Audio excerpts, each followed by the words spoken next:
Hey y'all, what's up? It's Teresa. Thanks for joining me again on my channel for another video. Welcome back to my kitchen. I got a lot of requests to do a Thanksgiving vlog, but instead of vlogging today, I thought I would just show you guys what I'm doing for Thanksgiving dinner. This is actually my first time making a Thanksgiving dinner with COVID and everything like that. We are all doing things so different. So I'm gonna make a small dinner for me, my husband, and my mother-in-law. We're keeping it really low key, and I just wanted to share with y'all the things that I'm doing today to make sure that Thanksgiving is special for me and my family. So if you want to see what I've made for our Thanksgiving meal, just keep on watching. I'm starting off with my collard greens, and for this I'm going to need a large pot of water.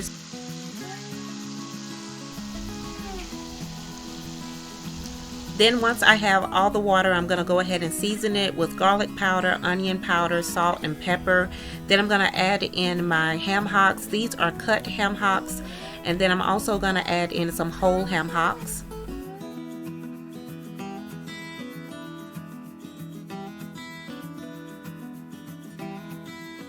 While I let my ham hocks cook, I'm going to start on my turkey wings. I have some water in my crock pot that I seasoned, and then I'm going to stir all the seasonings together and put my turkey wings right on top. For seasoning, I'm using garlic powder, onion powder, paprika, seasoning salt, and a little bit of pepper. And then I'm going to go ahead and add in some peppers and onions. This just adds to the flavor.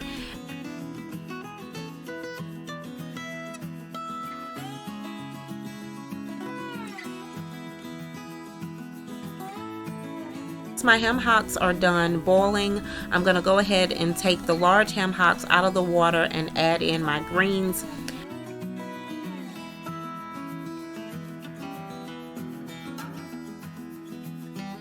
And then I'm also going to add in about 4 more cups of water. Gonna give that a stir, and then I'm going to add the large ham hocks back in with this and let everything cook. While I'm waiting for that to cook, I'm going to go ahead and prepare my sweet potatoes. Once they're all rinsed, I'm going to just go ahead and peel them. One thing about sweet potatoes is I really hate preparing them. Like, if I can avoid doing this, it would be better, but I really hate sweet potatoes that come in a can. But if I knew some place where I could get them already peeled and sliced, that would really be preferable for me, because y'all can see I'm really on the struggle bus when it comes down to peeling the sweet potatoes and slicing them.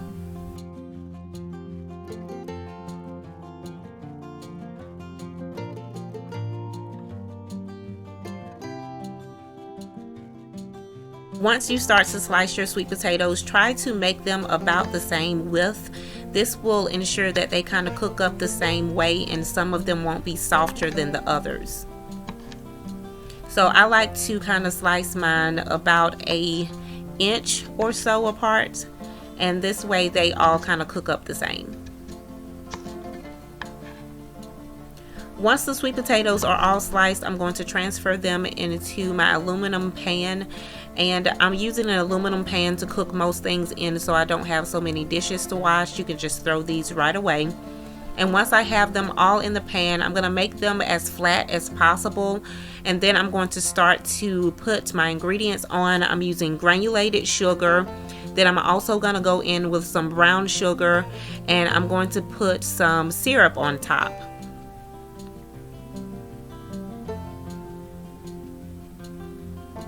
Once you have all of that in, just go ahead and stir it around, making sure that everything is evenly coated.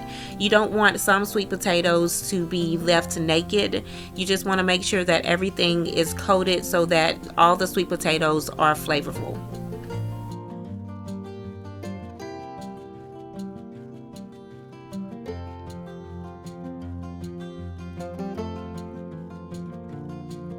I'm going to take a little bit of butter and put that across the sweet potatoes, sprinkle it with some cinnamon and sugar, and then I'm going to pop it in the oven. While I'm waiting for that, I'm going to prepare my ham. I went ahead and bought ham that was already pre-sliced, and so I just have this in an aluminum pan.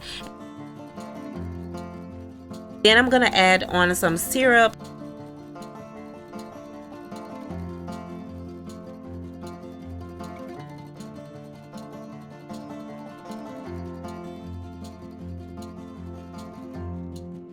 Also gonna add some pineapple juice,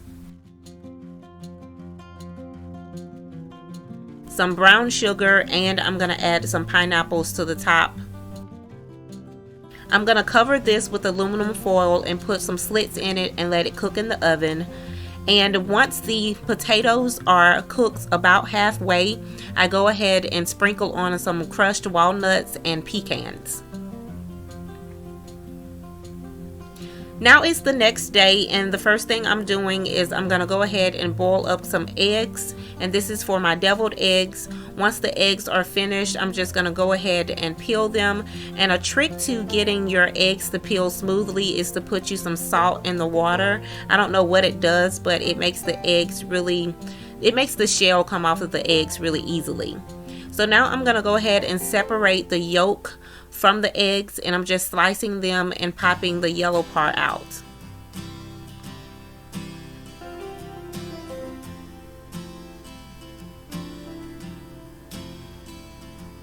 Once you have all the yolks in a bowl, it's really simple from this point. You just press them in until it's smooth, and then you're going to add in your other ingredients, which is some dill pickle, or sweet relish pickle rather, and some mayonnaise. I also like to add some seasoning to my mixture, just salt and pepper and things like that to taste.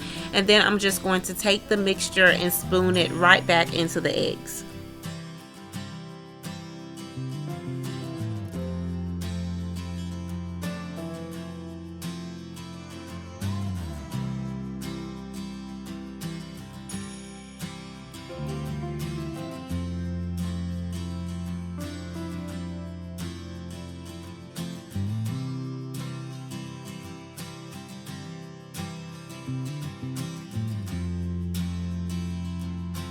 Once you've got all the mixture in, you want to just season it a little bit. I like to use paprika and cayenne pepper for a kick.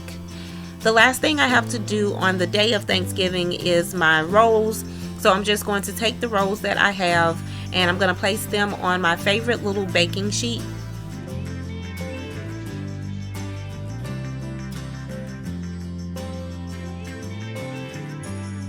I'm just going to take some Kerrygold butter and I'm going to go across the top of the rolls. This really gives it just a nice little flavor. I don't know what it is. It does take it to another level. So I'm going to take the butter and just rub it all across the rolls. And this is one of those things that I just like to use my hands for. I don't like to use any utensils or anything. Alright, here is the table, you guys. Here is everything that we made.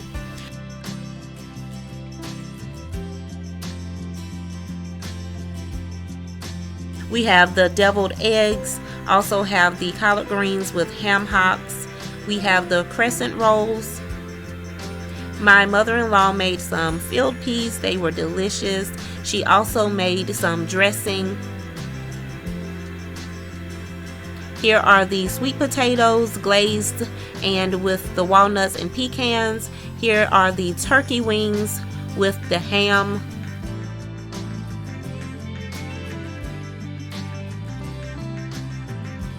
Some brown gravy and some cranberry sauce. We also had a pound cake and a pecan pie for desserts, both made by my mother-in-law. Thank y'all so much for watching. Thank you for subscribing, and if you would subscribe, I'll see you in the next video. Bye y'all.